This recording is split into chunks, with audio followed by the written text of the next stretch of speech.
안녕하세요. 뒷면 읽어주는 언니들의 스프링 미키 김정은 약사입니다. 안녕하세요. 네, 한 달에 한 번 여자들의 생명이죠.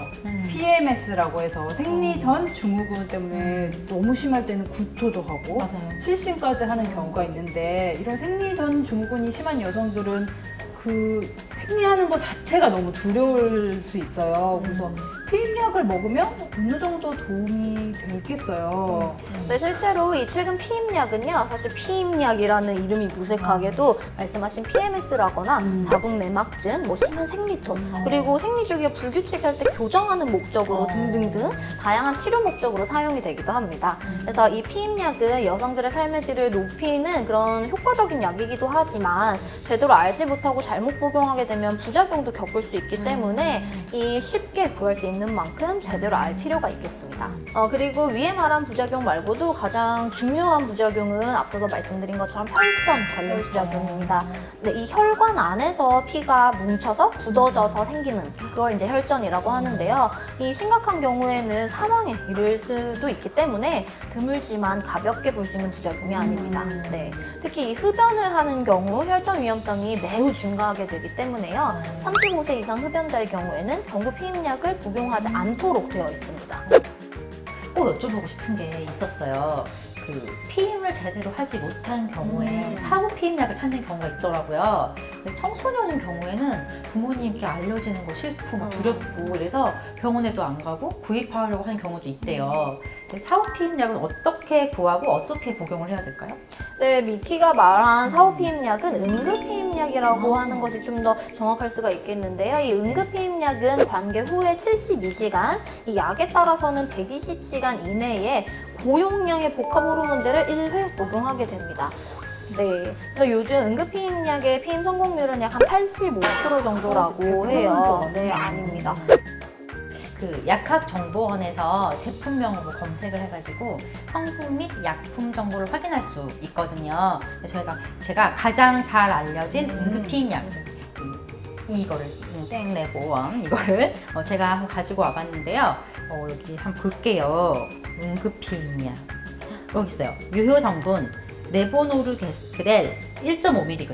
와, 아까에 비해서 네, 아까보다 훨씬 많아요. 네. 진짜 10배 이상 차이가 나는 걸 알 수가 있네요. 특히 그 의약품도 뒷면에 있는 이 성분 함량 및 용법 네. 용량 이거를 꼭 확인을 해야 되는 게 굉장히 중요할 것 같아요.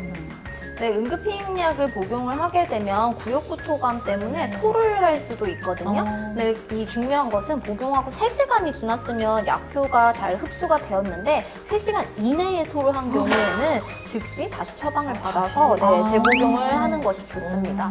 그리고 응급 피임약은 절대 예방의 용도로 사용할 수가 없습니다. 그래서 간혹 한 알 처방을 받아서 복용한 후에 복용하고 72시간은 안전하다 이렇게 오해하시는 경우가 있어요. 그래서 다시 성관계를 가져서 임신이 되는 경우가 있기 때문에 네, 그 예방의 목적은 절대 아니라는 것과 함께 같은 아닙니다. 생리 주기 동안 1회 이상 초과해서 네. 사용할 수는 없습니다. 그것도 기억해 두시면 좋을 것 같아요.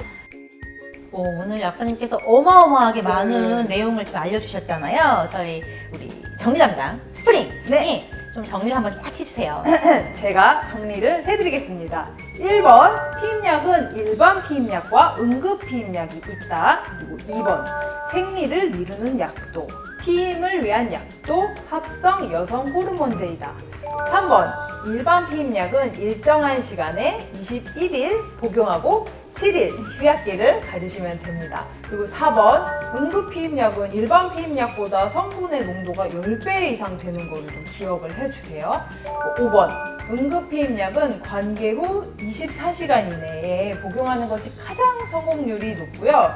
하지만 완벽한 피임법이 아니라는 거 진짜 너무 응급시에만 복용하는 게 중요합니다. 그리고 6번, 경우에 따라서 피임약을 먹으면 부정출혈, 위장장애, 부종, 두통, 혈전 등 부작용이 발생할 수 있으므로 이런 약사님이나 의사선생님이나 전문의 상담 후 복용하는 게 중요합니다. 와, 훌륭합니다. 훌륭해요. 네, 그러면 오늘도 유익하셨나요? 그렇다면 구독과 좋아요. 알람 눌러주세요. 네. 그리고 더 많은 정보를 알고 싶다면 초록창에서 하이닥을 검색해 주시고 뭐 피임이나 피임약 아니면 이런 관련해서 궁금한 점 있으면 댓글 댓글도 많이 달아주세요. 그럼 다음에 또 만나요. 안녕.